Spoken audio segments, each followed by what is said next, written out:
आपके अपने YouTube channel am institute में। बेटा आप लोगों को जैसे मैंने 12th क्लास में आप लोगों को डिटरमिनेंट चल रहा था, डिटरमिनेंट में मैंने आप लोगों को एक्सरसाइज 4.6 में क्वेश्चन नंबर 4 तक बता दिए थे। उसके आगे बेटा स्टार्ट करने जा रहा हूँ क्वेश्चन नंबर 5।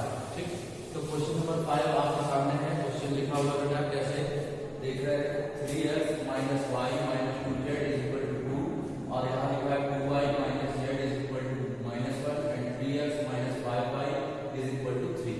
ठीक बेटा, इस तरह से क्वेश्चन लिखा हुआ है।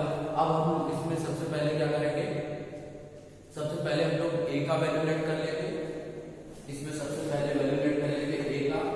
देखिएगा a इज इक्वल टू हम लोग लेट कर लेते हैं a इज इक्वल टू जो मैट्रिक्स बनाई जाती है जिसमें लिखते हैं बेटा वो कोएफिशिएंट मैट्रिक्स होती है। तो a का मैट्रिक्स लिखेंगे यहाँ 3, यहाँ लिखेंगे, यहाँ पर y का x का कोएफिशिएंट पूछते हैं तो इसको 0x लिख सकते हैं। तो यहाँ पर बेटा क्या हो जाएगा 0। ठीक, और यहाँ पर x का कोएफिशिएंट 3 है तो 3 लिख लिया जाएगा। ठीक बेटा, y का कोएफिशिएंट यहाँ पर -1 लिख लेंगे, यहाँ पर y का कोएफिशिएंट 2 लिख लेंगे और यहाँ पर y का कोएफिशिएंट -5 लिख लेंगे। ठीक, इसके बाद z के कोएफिशिएंट लेते हैं। z का यहाँ कोएफिशिएंट -2 है, यहाँ पर z का कोएफिशिएंट -1 है और यहाँ पर z का कोएफिशिएंट 0 है बेटा। ठीक, जब कोई भी कोएफिशिएंट नहीं होगा तो हम लोग उसको 0 नोट डाउन करेंगे। ठीक, यहाँ पर a का वैल्यू ये हो गया। इसके बाद हम लोग यहाँ पर लेट कर लेते हैं capital X is equal to, तो कैपिटल X बराबर बेटा लेट किया जाता है स्मॉल x स्मॉल y और स्मॉल z।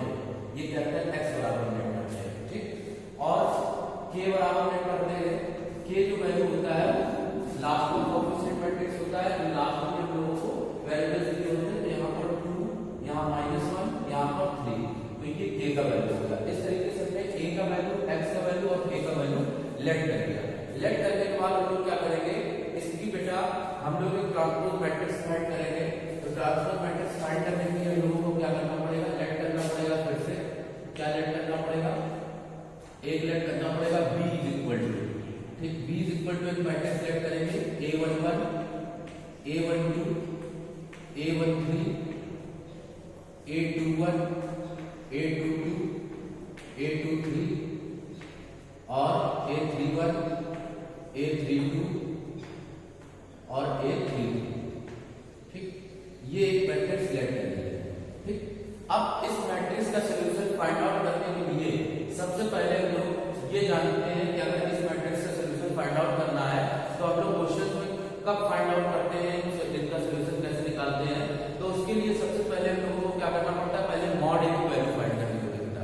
किसकी, मॉड a, क्योंकि ये निकालने के ये हम लोग कभी निकालेंगे जब हम लोगों को मॉड a पता होगा, कि ये हम लोग पता कर सके कि सिस्टम कैसा है, कंसिस्टेंट है या इनकंसिस्टेंट है, संगत है या असंगत है। तो हम लोग सबसे पहले ये पता करेंगे कि संगत है या असंगत है। तो हम लोग सबसे पहले आपको कंडीशन जब मैंने स्टार्ट कराई थी तो मैंने बताया कंडीशन आप लोग याद कर लेंगे कि अगर मॉड a किसी क्वेश्चन में मॉड a अगर 0 के बराबर हो जाता है तो वो सिस्टम कैसा होता है, असंगत होता है। ठीक, और अगर मॉड a 0 के इक्वल नहीं आता है तो वहां पर सिस्टम कैसा होता है, संगत होता है। इसको कंसिस्टेंट बोलते हैं, इसको इनकंसिस्टेंट बोलते हैं। तो ये कंडीशन जो दोनों है बेटा यहाँ पर हम लोग पहले फॉलो करा के देखेंगे। तो सबसे पहले हम लोग मॉड a का वैल्यू फाइंड आउट करेंगे, तो बहुत आसान है मॉड a निकालना। देखिए मॉड a को कैसे निकालेंगे, मॉड a किस तरह से निकालते हैं, हम लोग जो मैट्रिक्स यहाँ पर लिखी होती है 3 -1 -2 0 2 -1 3 -5 0, इसको हम लोग मॉड a कैसे फाइंड आउट करते हैं समझिएगा। मॉड a यहाँ पर निकाल के आपको बताता हूँ। तो मॉड a देखो सबसे पहले क्या करते हैं, ये जैसे 3 यहाँ पर लिखा हुआ है, सबसे पहला एलिमेंट यहाँ पर 3 लिखते हैं। 3 लिखने के बाद ब्रैकेट लगाते हैं और जो भी एलिमेंट दिया जाता है उसके सामने का कॉलम खत्म कर देते हैं और उसके सामने की रो खत्म कर देते हैं। तो ये वाली कॉलम और ये वाली रो, मतलब फर्स्ट रो और फर्स्ट कॉलम ऐड कर देंगे। तो जो एलिमेंट बचे हैं उनका मल्टीप्लाई करते हैं। तो 2 का करेंगे 0 में और -5 का करेंगे -1 में। तो 2 का जब 0 में किया जाएगा मल्टीप्लाई तो आ जाएगा 0 और -1 का -5 का करेंगे तो वैल्यू आएगी +5। लेकिन बेटा जो दो एलिमेंट्स लिखते हैं उनके बीच में हम लोग माइनस का साइन लगाते हैं। तो -1 और -5 का जब हम लोग लगाएंगे यहाँ पर ये -1 और -5 आएगा +5।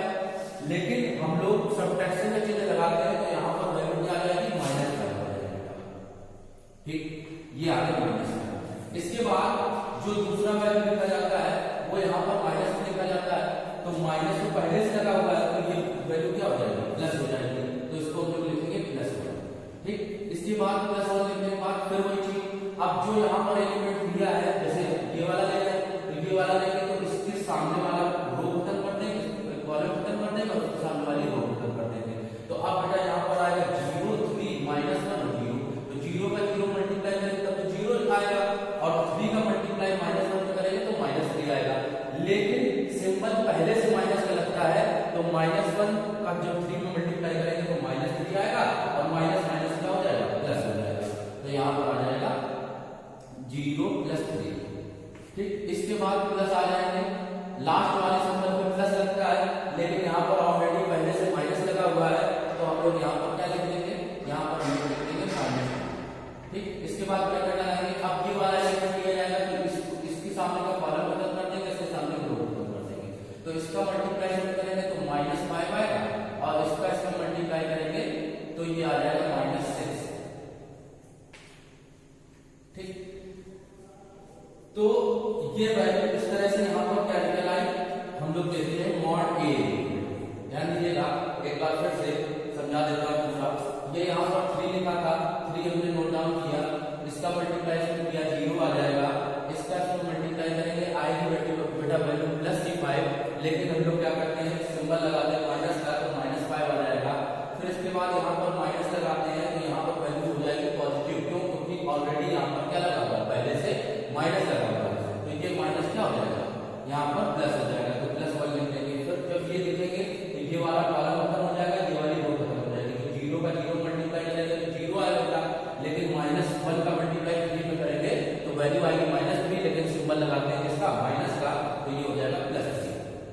फिर इसके बाद यहाँ पर हम लोग जो वैल्यू निकालते हैं, तो यहाँ पर हमने देखा -2 लिखा है, तो -2 लिख देंगे, और -2 लिखने के बाद फिर वही कि जो एलिमेंट लेते हैं उसके सामने का कॉलम खत्म कर देते हैं, और उसके सामने की रो खत्म कर देते हैं। तो जब बेटा 0 का 5 में मल्टीप्लाई करेंगे तो यहाँ पर क्या आ जाएगा, 0 आ जाएगा।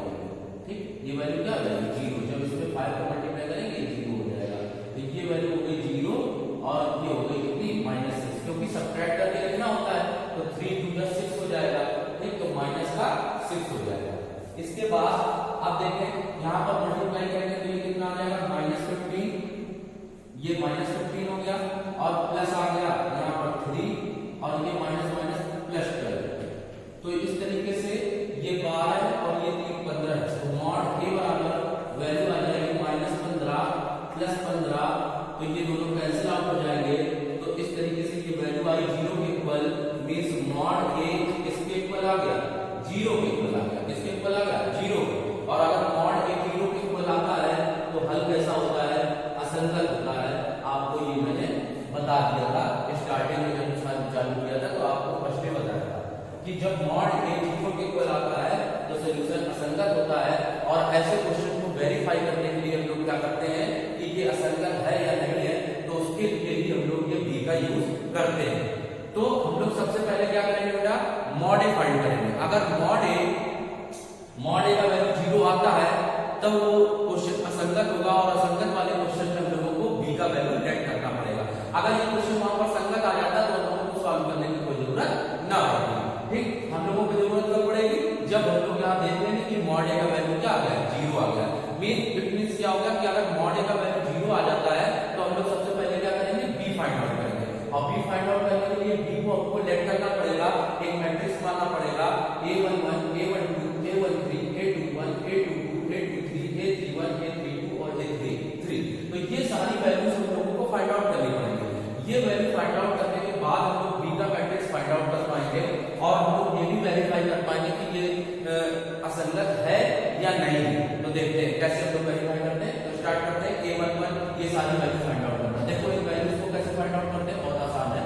A11 A12 A13 A21 A22 A23 और ऐसे आगे A31 A32 A33, इस तरीके की वैल्यू हम लोग निकालते हैं। कैसे निकालेंगे देखिए, तो इसका प्रोसेस देखिएगा। सबसे पहला प्लस लगता है, फिर माइनस, फिर प्लस, फिर माइनस, फिर फिर प्लस, फिर माइनस, फिर प्लस। ठीक, तो हम लोग इसमें कोएफिशिएंट मैट्रिक्स बनाते जाते हैं इसकी। देखो कैसे बनाएंगे। ये बेटा स्टार्टिंग होती है प्लस से और एंड भी प्लस पे होता है। ये मैट्रिक्स का जो स्टार्टिंग होती है प्लस, फिर माइनस, फिर प्लस, फिर माइनस, फिर प्लस, फिर माइनस, फिर प्लस, फिर माइनस, फिर प्लस। तो स्टार्टिंग प्लस से हुई और एंड भी किस पर होगा? प्लस पर होगा। ठीक, तो इसी प्रोसेस में ये चलता है। देखो ये प्लस है तो मींस A11 है, ये माइनस है A12 है, ये प्लस है A13 है, ये माइनस है A21 है। इस तरीके से बेटा सिंबलाइजेशन हम लोग करते हैं। ठीक, तो इसमें हम लोग सबसे पहले क्या करेंगे, हम लोग उसमें निकालते हैं वैल्यू आगे। देखो A11, तो देखो बेटा A11 कैसे निकाला जाएगा या इनकी वैल्यू को कैसे फाइंड आउट करते हैं, क्योंकि इसी वैल्यू पर डिपेंड करेगा क्वेश्चन असंगत फाइंड कैसे करेंगे। ठीक, तो A11 देखो कैसे निकालते हैं बेटा। A11 कंपेयर कराना होता है इससे। बेटा A11 ये है यहाँ, तो यहाँ पर कहाँ है? ये मींस ये वाली रो और ये वाला कॉलम। तो यहाँ पर वैल्यू लिखी जाएगी 2, यहाँ पर लिखी जाएगी -5 और ये आएगी -1 और ये आएगी 0। ठीक, तो अगर 2 का 0 में मल्टीप्लाई करेंगे तो 0 आएगा और -1 का -5 में करेंगे तो वैल्यू आएगी +5, लेकिन लिखते हैं घटाकर तो वैल्यू आएगी -5। क्लियर है सबको? फिर से मैं बता देता हूं, 2 का 0 में मल्टीप्लाई करेंगे, अगर आपको क्लियर नहीं हुआ तो मैं ऐसे बता देता हूं। देखो यहां पर क्या करते हैं कि 2 का 0 में मल्टीप्लाई किया जाता है, 0 लिखते हैं, माइनस लगाया जाता है और इन दोनों का मल्टीप्लाई करते हैं तो ये क्या आता है? -1 का -5 में करेंगे तो वैल्यू आएगी +5, लेकिन बाहर ऑलरेडी माइनस लगा हुआ है तो इट मींस इसकी वैल्यू कितनी निकल आएगी बेटा? -5 निकल आएगी। ठीक, इसके बाद हम लोग क्या निकालते हैं? A12 निकालते हैं। A12 देखो कैसे निकालेंगे। A12 निकालने के लिए अब देखो A11 जैसे निकल आया वैसे A12 निकालते हैं। A12 कहाँ है? ये -1 का। ठीक, तो अब इसमें हम लोग क्या करेंगे, इसके सामने ये खत्म कर देंगे और ये खत्म कर देंगे, तो वैल्यू क्या दिखेगी? 0 दिखेगी, यहाँ 3 दिखेगी, ये -1 दिखेगी और ये 0 दिखेगी। ठीक, तो जब इसमें मल्टीप्लाई करेंगे तो ये 0 आ जाएगा और ये -1 और -3, तो -3 आएगा और इसका मल्टीप्लाई -3 आया है। बाहर देखिएगा ध्यान से, माइनस यहाँ पर लगा दिया जो बाहर लगा था, इसके बाद 0 और माइनस का साइन ऑलरेडी लगता है तो माइनस इसमें लगा है तो माइनस माइनस क्या हो जाएगा? +3 हो जाएगा और बाहर लगाइए तो ये वैल्यू हो जाएगी -3। क्लियर है? A13 आ जाएंगे तो ये जब लिखते हैं तो ये हटा देंगे और ये हटा देंगे तो इसका मल्टीप्लाई ये यहाँ पर लिखेंगे 0, यहाँ लिखेंगे 3, यहाँ लिखेंगे 2, यहाँ लिखेंगे -5, तो ये वैल्यू क्या आ जाएगा? यहाँ पर लिखेंगे तो 0 आएगा इसका मल्टीप्लाई करने पर और -6 आ जाएगा, तो ये वैल्यू हो गई -6। ठीक, आगे बढ़ते बेटा A21 देखते हैं। आगे देखते हैं हम लोग A21 कैसे निकालेंगे। देखो A21 में हम लोगों को क्या करना होगा, A21 जो निकल आया, A21 देखो कैसे निकालेंगे, यहाँ A21 है। ठीक, अब A21 यहाँ पर देखो क्या है? 0 है। ठीक, तो हम लोग ये वाली रो खत्म कर देंगे और ये वाला कॉलम खत्म कर देंगे, तो हम लोगों को दिख रहा है -1, -2 और ये दिख रहा है -5 और ये दिख रहा है 0। ठीक, तो इसमें जब मल्टीप्लाई करेंगे बेटा तो ये आ जाएगा 0, बाहर माइनस का साइन लगाएंगे, ये आ जाएगा 0 और ये हो जाएगा माइनस माइनस प्लस होता है, लेकिन ऑलरेडी माइनस लगता है तो यहाँ पर -10 लिख देंगे। ठीक, तो ये हो जाएगा -10। ठीक, इसके बाद आ जाते हैं A22 निकालते हैं। A22 कहाँ है? ये, तो A22 यहाँ पर भी कहाँ है? यहाँ। ये देखते हैं तो इसके सामने वाला कॉलम और उसके सामने वाली ये खत्म हो जाएगी, तो यहाँ पर 3 यहाँ 3 -2 0 ऐसे लिखेंगे, तो 3 -2 और 0। ठीक, तो ये इसका जब मल्टीप्लाई करेंगे तो इसमें आ जाएगा 3 मतलब 0 आ जाएगा और यहाँ पर मल्टीप्लाई करेंगे तो कितना आएगा? -6 आएगा, लेकिन चिन्ह लगाते हैं प्लस का, माइनस का पहले से लगाते हैं तो ये क्या आ जाएगा? +6। ठीक, इसके बाद बेटा देखते हैं A23। A23 कैसे निकालेंगे? देखो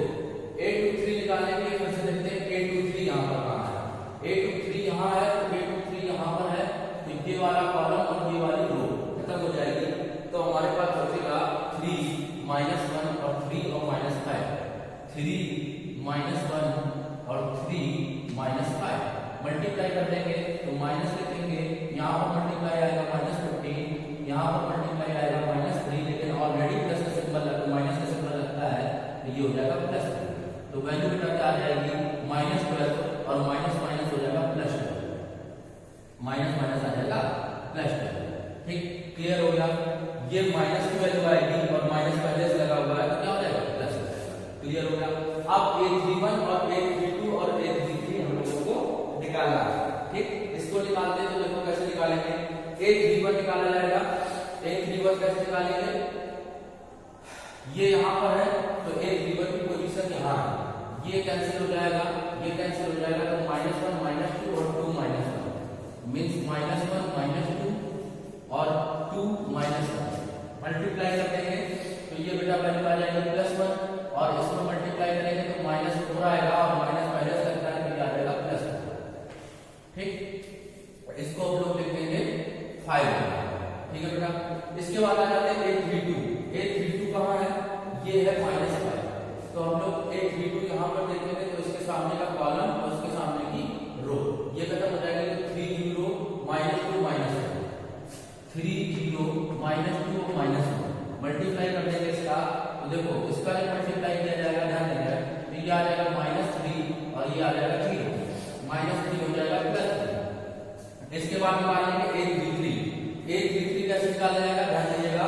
A33 हम लोग निकालेंगे जब यहाँ पर है तो A33 यहाँ है तो हम लोग देखते हैं ये खत्म हो जाएगा, ये खत्म हो जाएगा तो 3 0 -1 2 3 0 -1 2 मल्टीप्लाई कर देते हैं तो ये आ जाएगा, इसका प्लस लिखा है 3 2 6 और ये माइनस हो जाएगा 0 तो वैल्यू आ जाएगी +6। Okay, clear. इस तरीके से हम लोगों ने किसकी वैल्यू निकाली, ये वैल्यू निकल आई बेटा, सारी वैल्यू हम लोगों ने निकाल ली। ठीक, अब ये सारे मान हम लोग b के यहाँ पर सिमुलेशन करके लिख सकते हैं यहाँ पर b का वैल्यू। ठीक, तो b का वैल्यू कितना आ जाएगा जो निकाला है हम लोगों ने यहाँ पर प्रूफ कर सकते हैं। देखो बेटा ये आया -5, ठीक, ये आया -3, ये आया -6 और इसके बाद यहाँ पर देखेंगे ये आया है 10, ये आया 6 12 और इसके बाद ये आया 5, ये आया 3 और ये आया 6। ठीक, ये b का वैल्यू हो गया। b का वैल्यू निकालने के बाद अब हम लोग निकालेंगे एडजॉइंट a। क्या निकाला जाएगा, एडजॉइंट a। ठीक, एडजॉइंट a, ADJ बोलते हैं शॉर्ट में, तो एडजॉइंट a मींस ADJ को हम लोग क्या लिखेंगे, ADJ बराबर होता है transpose matrix of b। Transpose matrix of b means इसको बोलते हैं हिंदी में b का परिवर्तापी। ठीक, transpose matrix of b means b का परिवर्तापी बोलते हैं इसको, b का परिवर्तापी। ठीक, तो हम लोग b का परिवर्तापी निकालेंगे मींस एडजॉइंट a निकालेंगे। एडजॉइंट a बराबर, ध्यान दीजिएगा, परिवर्तापी कैसे निकाला जाता है, जो वैल्यू यहाँ पर लिखी है जो भी रो में होगा उसको कॉलम में करते जाएंगे तो ये वैल्यू कितनी हो जाएगी, -5 -3 -6 और ये हो जाएगा 10 6 12 और ये हो जाएगा 5 3 और 6। इस तरीके से हम लोगों ने वैल्यू निकाल ली किसकी, एडजॉइंट a की। एडजॉइंट a निकल आया, अब बस लगभग आपका फाइनली क्वेश्चन होने को आ गया है। एडजॉइंट a निकल के आ चुका है।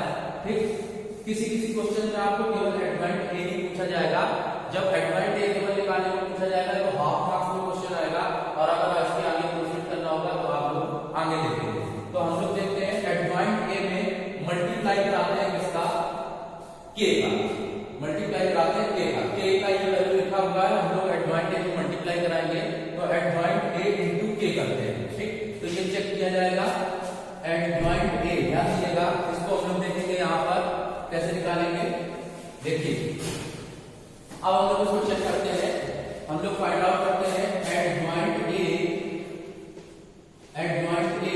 और मल्टीप्लाई बाय k का मल्टीप्लाई एडजॉइंट a में करेंगे तो एडजॉइंट a का क्या लिखा है, -5 10 5 -3 6 3 -6 12 और 6। इसको नोट डाउन कर लेते हैं, पहले इसको लिख लेते हैं -5 10 5 और उसके बाद इसको लिख लेते हैं -3 6 और 3, इसके बाद इसको लिख लेते हैं -6 12 और 6। ये बेटा हमारा क्या कहलाया एडजॉइंट। डॉट लगाएंगे कि a का वैल्यू हम लोगों ने जो लिखा था स्टार्टिंग में कितना 2 -1 और 3, ये नोट करेंगे। इसके बाद क्या किया जाता है बेटा इनका मल्टीप्लाई करते हैं। तो जब आप लोगों ने स्टार्टिंग चैप्टर की होगी मैट्रिक्स डिटरमिनेंट्स में, तो सबसे पहले हम लोग क्या करते हैं इसको मल्टीप्लाई करते हैं। मल्टीप्लाई कैसे करते हैं, इसका मल्टीप्लाई इसके साथ मींस रो का कॉलम वाइज मल्टीप्लाई करते हैं। ठीक, तो मल्टीप्लाई कर दीजिए, मल्टीप्लाई करके ऐड करके लिखते जाते हैं। तो देखो 5 का 2 में मल्टीप्लाई करेंगे 5 दूनी 10 आ जाएगा। इसका मल्टीप्लाई करेंगे तो माइनस क्या आ जाएगा यहाँ पर 10 आ जाएगा, और इसका मल्टीप्लाई करेंगे तो माइनस 5 से 15 प्लस 15 आ जाएगा। ठीक, इस तरीके से अब इसका मल्टीप्लाई करेंगे इसमें तो ये आ जाएगा -6, और इसका मल्टीप्लाई करेंगे -6, इसका मल्टीप्लाई करेंगे +6। ठीक, फिर इसका मल्टीप्लाई करा जाएगा इसके साथ तो माइनस आएगा 12, और इसका मल्टीप्लाई करेंगे -12, इसका मल्टीप्लाई करेंगे +18। तो इस तरीके से सॉल्व करने के बाद हम लोगों को जो मैट्रिक्स मिलेगी यहाँ पर, तो आप देख रहे हो कि यहाँ पर भी कहीं पर भी हमको 0 नहीं मिल रहा। ठीक, तो 0 जब नहीं मिल रहा है means is not equal to 0। तो जब ये 0 के बराबर नहीं आ रहा, इसका मतलब सब निकालने के बाद यहाँ पर अगर 0 के बराबर नहीं आ रहा मींस हल कैसा है असंगत। और असंगत को बेटा हम लोग इंग्लिश में बोलते हैं इनकंसिस्टेंट। तो ये फंक्शन कैसा हो गया इनकंसिस्टेंट हो गया, मींस ये लीनियर इक्वेशन जो हो गई वो सारी कैसी हो गई इनकंसिस्टेंट हो गई। तो बेटा बहुत इंपॉर्टेंट क्वेश्चन है आप लोगों के लिए। तो हम लोग इसको किस तरह से सॉल्व करेंगे आपको मैंने प्रोसेस बता दिया, आप अच्छी तरीके से इसको फिर से लगाइए और समझिए, और आगे आप लोगों को बताऊंगा मैं इसमें A इनवर्स फाइंड आउट करना नेक्स्ट क्लास में आप लोगों को, जो कि लॉन्ग प्रोसेस